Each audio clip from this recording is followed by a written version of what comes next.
right.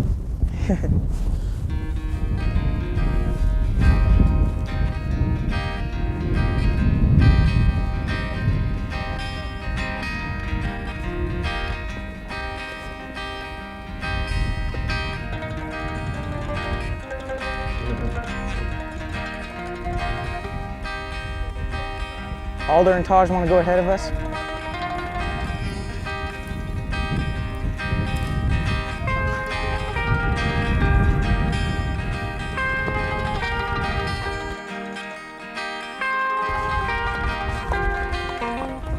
The third tape in this series covers the riding aspect of them. You learned how to free up your horse's feet and get him a little more comfortable on the first couple of tapes. If you have inadequate riding, it doesn't really matter what you do on the ground with your horse. You'll nullify it anyway once you get in the saddle, and this tape helps you to understand the parallel between what you would do on the ground and what you would do with your horse from his back. It just helps you to learn a little bit more about the inside of your horse. I hope you enjoyed this video series, and I hope you enjoy your horse a little more because of this. So long.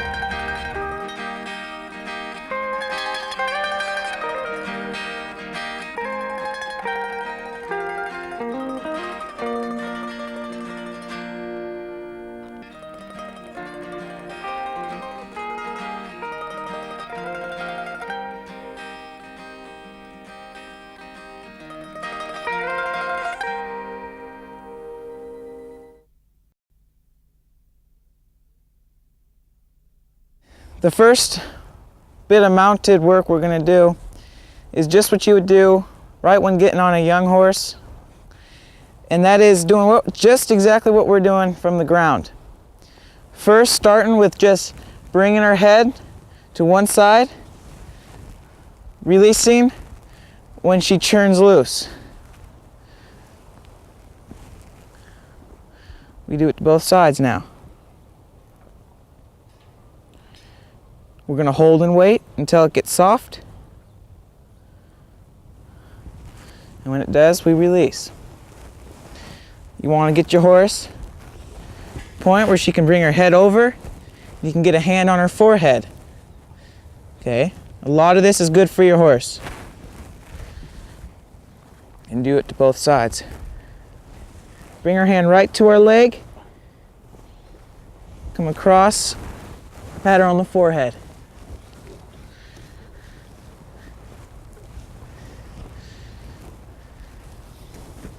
Once we get that working for us, we're ready to bring her head across and add one more step by stepping that hind end across. I'll bring my leg back and ask, hold and wait. When she gives to me, I release.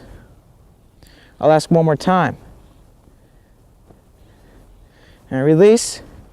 I'm going to hold and wait for that head to get soft. Might have to help her out here. And I release. What we do to one side, again, we'll do to the other. We're here on the left side. Go down the line. Step her across. I'll ask her one more time. Right there, we'll hold and wait for that head to get soft, then we release. When you're riding, it's the feet that get you where you're going. The reins help, but you need to think of this as a way of getting from point A to point B, and it's the feet that get you there. The more you ride, the more you'll need to think of it as the forehand and the hindquarters, the right side and the left side. Because if you leave any of them out, that's where you're going to have the trouble. Whether you're on the ground, bringing the life up to move your horse around you on the halter rope, or whether you're mounted trying to think about your horse going up that hill, you have to think about it, then you have to look where you're going, then you have to do it. You have to move out by bringing the life up. You can stop by bringing the life down. You don't need to pull the horse back, you need to settle into your center of gravity and into your seat, carrying yourself around your horse. My weight going into my leg, not stopping in my stirrup or stopping right here underneath me. Bring the life up, walk off. Now, that's a slow departure, but that's all I asked for. Now I'm going to ask her to shut that down. Did you see me settle in the saddle? She settles herself. And I'm going to ask her to come back. I get deep into my seat, and I think back, and I ride back. I think back, and I ride back. I'm riding the feet. I'm not pulling the mouth back. Riding the feet back. That's not something that's going to happen without a lot of practice for you, but it's something to think about and to reach for, because you're riding the feet, not prying the feet loose by pulling on the jaw.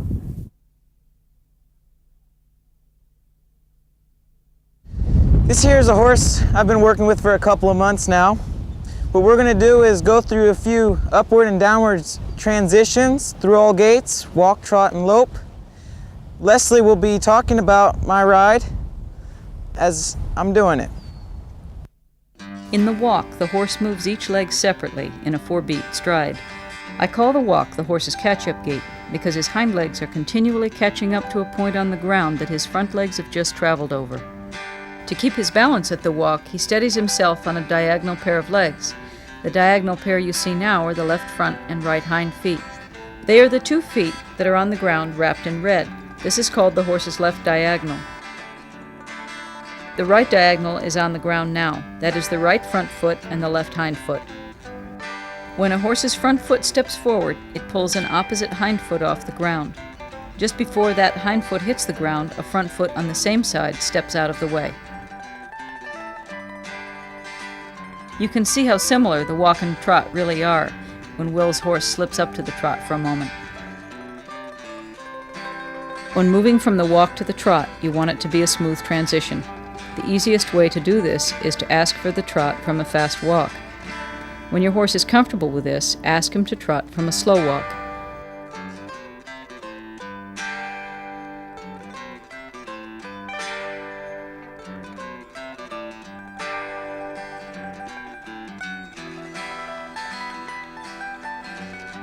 The horse is very well balanced at the trot because the trot is a 2-beat stride where 2 diagonal pairs of legs move together.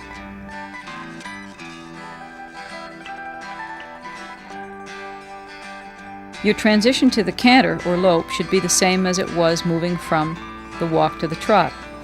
Practice moving from the fast trot to the lope a lot before asking your horse to lope from a slow trot. When he's comfortable moving into the lope from a slow trot, then practice moving him up to the lope from a fast walk. When he gets good at this and is able to lope out comfortably without speeding up or slowing down unless you ask him to, then ask him to lope from a slow walk. Eventually you can ask him to lope after he's taken just 1 or 2 steps at the walk, and in time he'll be ready to make the transition smoothly into the lope from a standstill. It's very important not to hurry a horse in the transitions up to the lope. And remember to walk, trot, and lope your horse in both directions. Take as much time as you need to get your horse to make smooth transitions down from the lope to the trot, from the trot to the walk, and from the walk to the standstill as well.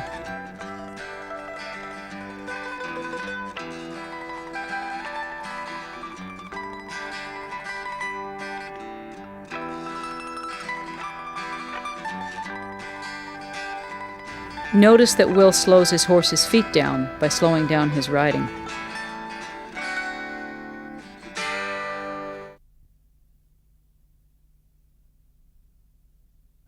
What I'll be showing you right now is an exercise to strengthen the loin and hindquarters of my horse and to free up my horse's shoulders. I ride my horse in between my legs and hands. As I round this cone going to the right, I have a right leading rein and a left support rein. As I go to the left, I have a left leading rein and a right support rein. And then to the right again, and then to the left with a left leading rein and a right support rein. When going to the left, my horse's left hind, or my horse's inside hind, reaches over and across to the outside of the circle.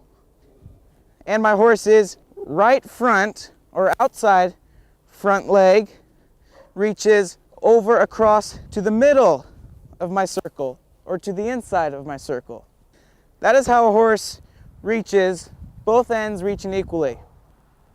It's important to get your horse balanced so that they are reaching equally to develop your turn on the forehand and your turn over the hocks.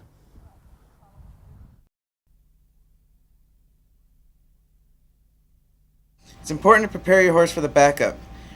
Riding your horse straight, stopping your horse straight is all good preparation for it. With your hands, you're going to ask for each diagonal pair of legs to step back, and after each step, release. This is a good time to tip the bridge of your horse's nose and to step the shoulder out. When asking the horse to step in either direction, be sure the foot on that side is coming off the ground. This exercise will prepare you for backing your horse in a circle and turning him over the hocks.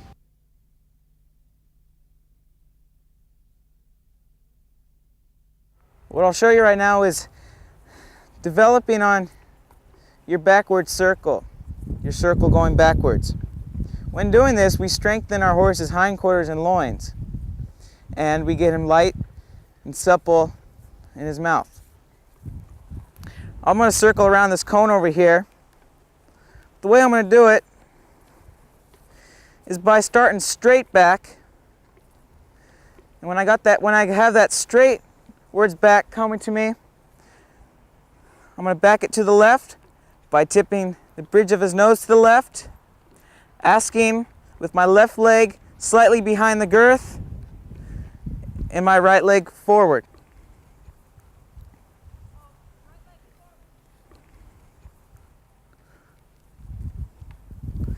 Now, my horse, when backing to the left, my horse's left front leg reaches over. My horse's inside hind leg is reaching to the middle of my circle. Now it's important not to over drill this. And in fact, at the beginning, when you're working with these horses, it's important to get to the point where you can just back a few good steps and stop. I'll show you that here. I'll ask my horse back, I'll tip his nose, ask him to back in that arc, and right there. That's all right, so we'll stop there. We'll develop on that later. And like everything else we've been talking about, it's very important to do this in both directions. Right here, I'll back him to the right.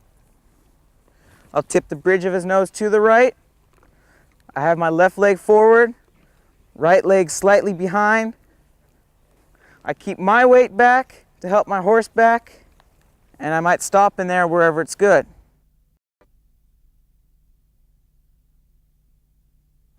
Right now I'll be explaining and showing to you the transition from the walk to the trot.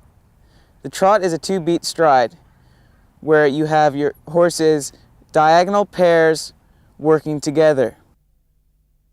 In most situations, it doesn't matter what diagonal you're posting in time with, because the horse is going to do everything he can to stay balanced on his feet, no matter what you're doing up there.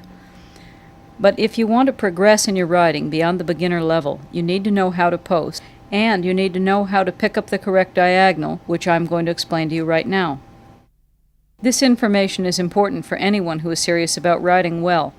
And whether you prefer to ride in an English saddle or a Western saddle, remember that what you're really riding is a horse, and he cares a lot more about how you ride than what saddle you choose to ride in. To post with the correct diagonal pair of legs on a turn, you want to rise and sit with the outside shoulder and the inside hind leg, no matter which direction you're going in. This means that in a circle to the right, both you and the horse will be better balanced if you post on the left diagonal. You can easily identify the left diagonal on Will's horse because her legs are wrapped in green. Notice that when Will rises off the horse's back, he doesn't stand on his toes in the stirrups. He doesn't look off balance here because he isn't. In this direction, when her right diagonal hits the ground, he lets his weight come back down gently around her sides into his legs.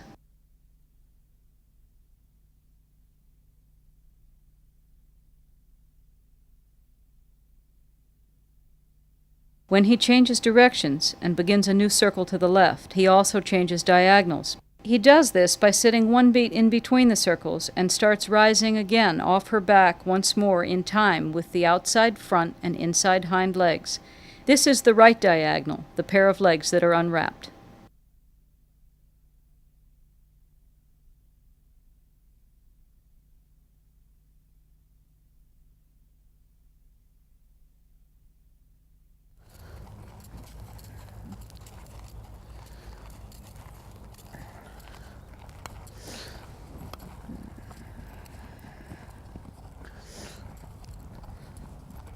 Now when making these figure eights, there's a point in between both cones where you should be riding your horse straight. And at that point is when you prepare for the turn in your new direction. Watch as Birch demonstrates. He's riding straight, he prepares by switching the coil, and his hands and legs functions, and he rides off in his new direction.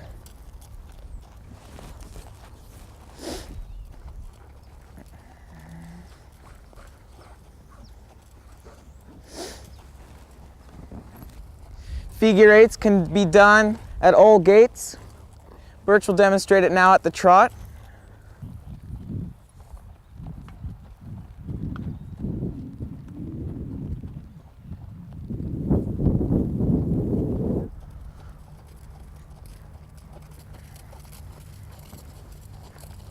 More life.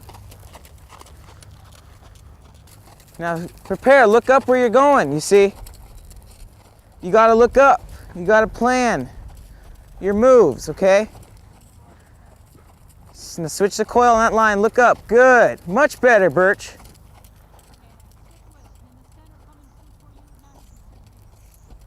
Now sit a beat. Check your diagonal now. Check your diagonal, Birch. Good, keep on going now.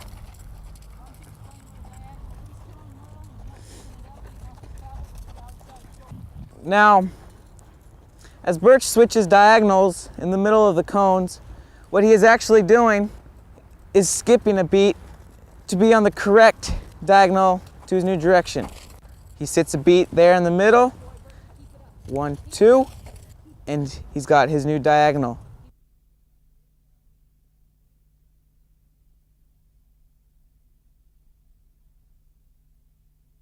I have her balanced between both hands and reins. I'm going to just stop right here. That's my last step, the hindquarters drifting to the side. Bring the front end to the stop.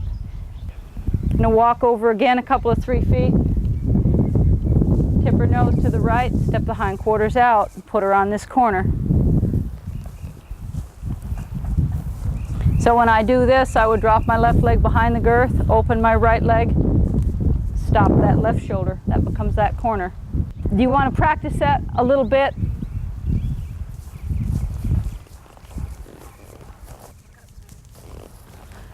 Okay. Sit deep and pull with your left rein more. Release. Now that was nice.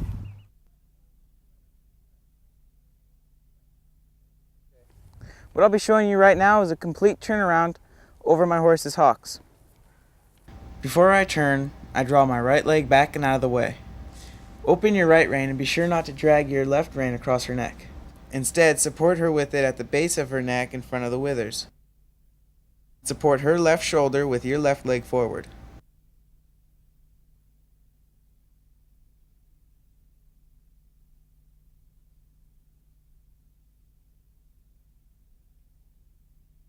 Whether I'm going forward or backing, my horse doesn't always travel smoothly when going to the left. I want her to be able to do a nice turn over the hocks, but at the same time I don't want to force her into it. She's telling me by swishing her tail that she's uncomfortable. For her to get better at this, I'll need to do more groundwork and back more circles to the left.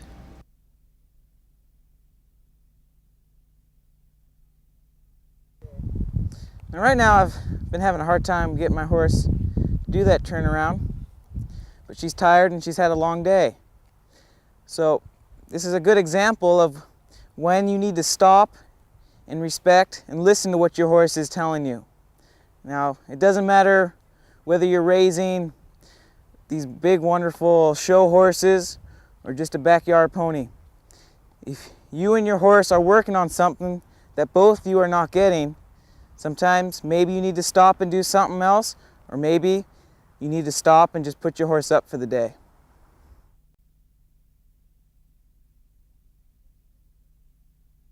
The horse trades away his superior balance at the trot to gain extra speed and greater reach with his legs in the 3-beat stride of his lope. In a circle to the right, he picks up his right lead, a natural lead, and starts with a push from his left hind leg, which is wrapped in blue. From there he travels forward across his left diagonal pair of legs, which you see wrapped in green, before rolling onto his right front or lead leg. Then he draws his outside driving leg underneath him again to start the stride over. When loping in a circle to the left, the horse's legs switch jobs.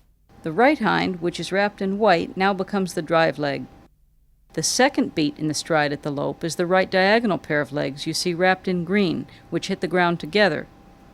The third beat is the left front or leading leg, which is the last hoof to hit the ground. It's important to remember when you're loping your horse that there are 2 spots in each stride of the lope where your horse is balanced on a single hoof. Be careful not to take your horse's head to either side too quickly, unless you're certain you know where his feet are at that moment.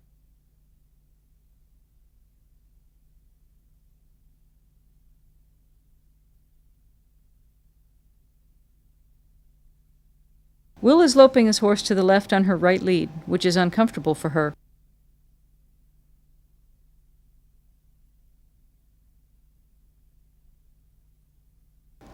He does a drop to the trot lead change, also called a simple change of leads, and she picks up her correct lead.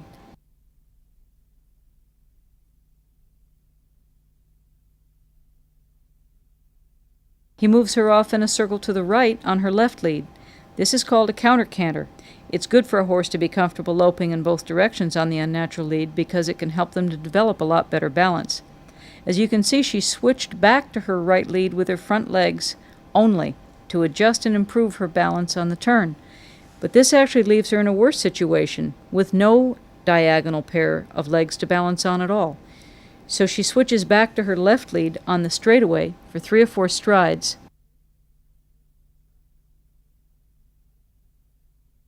Before swapping leads again, right here, but only with the front legs as Will heads her into a right turn.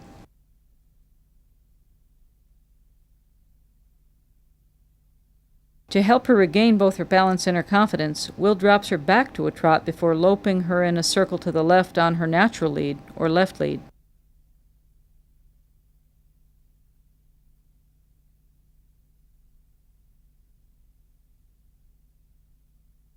As he moves into another circle to the right, the mare succeeds at switching her leads in front, here, but still travels on her left lead behind in the circle to the right.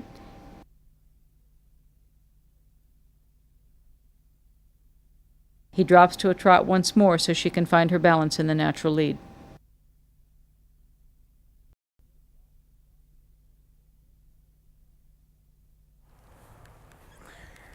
What I'll be showing to you is a one-rein stop, both at the walk and trot. It's important to get comfortable doing this one-rein stop at both trot and walk, because in a situation where maybe 2 reins aren't working for you, a one-rein stop could really come in handy. Now you notice as I'm walking to the right, I have the coil in my lines on the outside of my circle, or in my left hand. That allows me to get down my rein faster without having my extra rein get in my way. As I go down my line, I bring the bridge of her nose to the middle of my circle, and I ask for her hind end to roll out away from the middle of the circle by drawing my right leg slightly behind the girth and opening my left leg. I'll show you how that looks. Tip her nose, ask her hind end, open with my left leg. Now, I release her head when her feet have stopped, and she churns loose in her head and gets soft in my hand. These one-rein stops can be done at the trot I'll show you how that goes. Well, I'll remind you of one thing. You go deep down your line and really ask for those feet to step behind.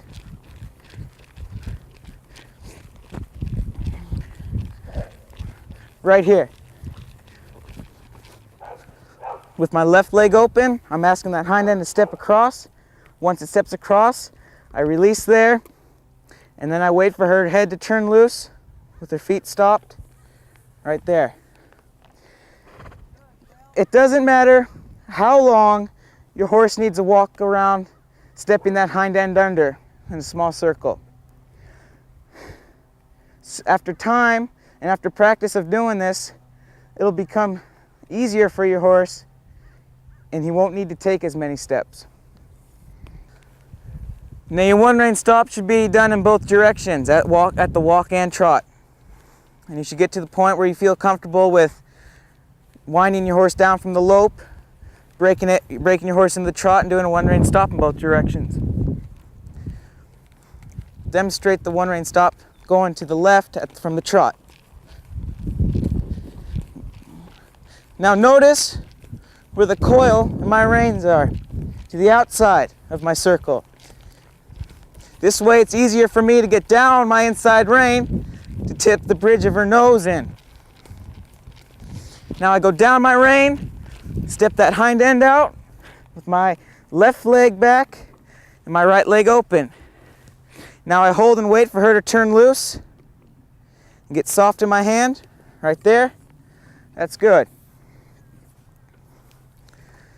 Now it's important to remember when doing the one-rein stop, as you take your horse's head to one side, you be sure to give on the other, right here.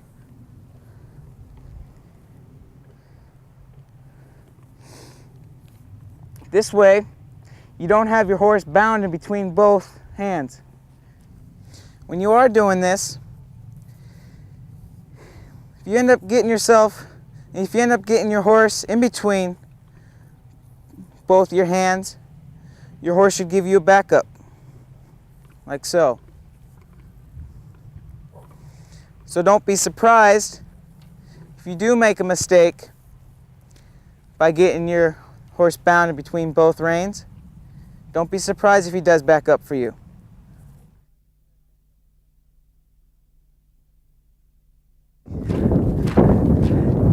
There's a point where your horse's leading leg is balancing all of his weight and your horse's drive leg is carrying all your horse's weight. Now it's very important to remember never to take your horse's head too abruptly or too harsh to one side at this point, because what will happen is you'll end up pulling your horse over on top of you. When you're loping along and you do have to take your horse in a one-rein stop, you get your horse to break to the trot and immediately go into that one-rein stop. Now you can get that trot by using two reins, or you can spiral down the way I'll show you right now. You notice where my circle is now? Well, notice it next time when I come around. Right here, she breaks to the trot, I get that hind end to roll out.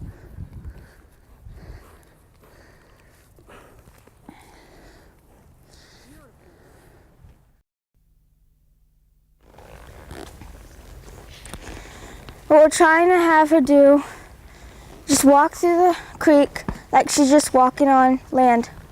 See, now she's gonna back up. I wanna send her forward. Send her forward. Come on, honey. There she goes. Wherever the nose goes of a horse is basically where the body's gonna go. No, see, she wants to go up the side, sideways. I'm gonna send her forward.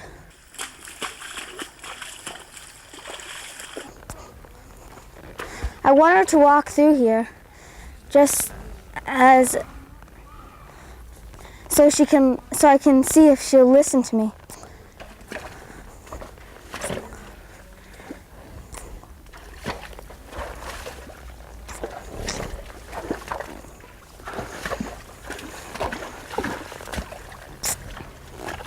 Good girl.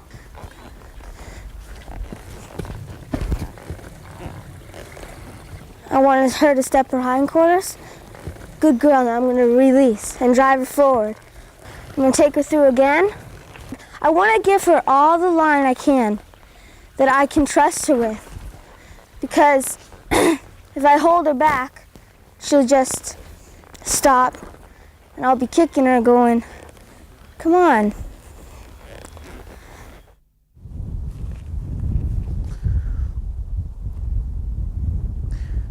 Hi, I'm going to demonstrate to you how we might use the natural environment to do some of the things you might do in an arena. We're going to use trees, rocks, logs to maybe serve the purpose as a cone would. When doing this, it allows the horse to feel that there's more of a meaning to what he's doing. There's more for him to think about. He has to adjust to the different inclines. As I move my horse through these trees, I'd be sure to direct my horse. My legs and hands are open to the turn. My body is upright. My shoulders open to the turn. Circling around this tree here, I have my leading hand and support hand. And in this case, when going to the right, my leading hand is my right hand. My support hand is my left hand.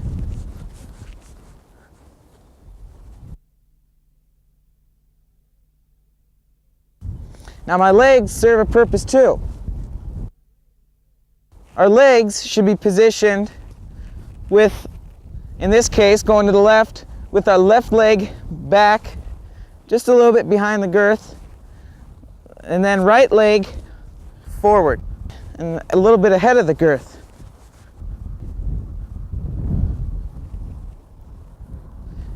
Now when going to the left, our leading hand is now the left hand and our support hand is the right hand. We try to keep our horse round when going around our obstacle and lively.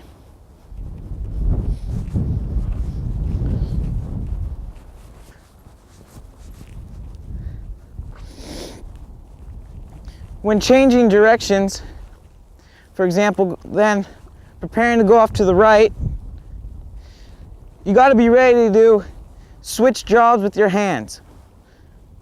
Just like the groundwork before. Our old support hand will be our new direct hand or leading hand. And our old direct hand will be our new support hand. Now, next time I come around in between these two trees, I'll swap the coil in my hands and I'll switch the job that my legs are doing.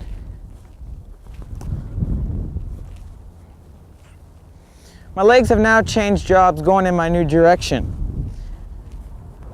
My old outside leg is now my inside leg that's drawn back slightly behind the girth. And my old inside leg is now my outside leg, which is drawn forward slightly of the girth. Again, in this direction, I work on keeping her round. I keep her in the middle of both leg and reins. When I move her over, for example, going in this direction, I'll move her over using my right leg. When my right leg is moving her over, my left leg must be open. My left leg and rein must be open so that she has a place to go. See right here, I open my leg and rein up and have her drift away from that tree. I'll show you it one more time. Open leg and rein up, have her drift from that tree.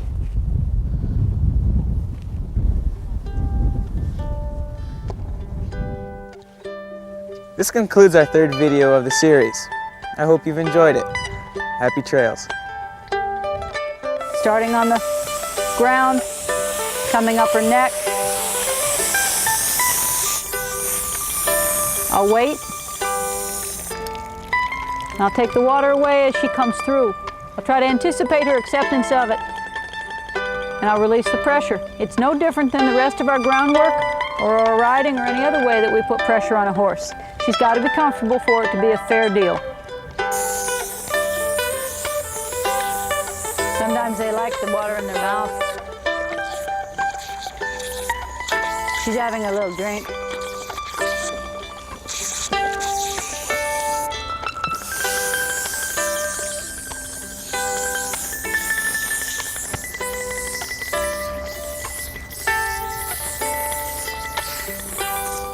You want to make sure not to get any water blasting into their eyes or into their ears. So you would want to have your horse pretty comfortable being handled around the head.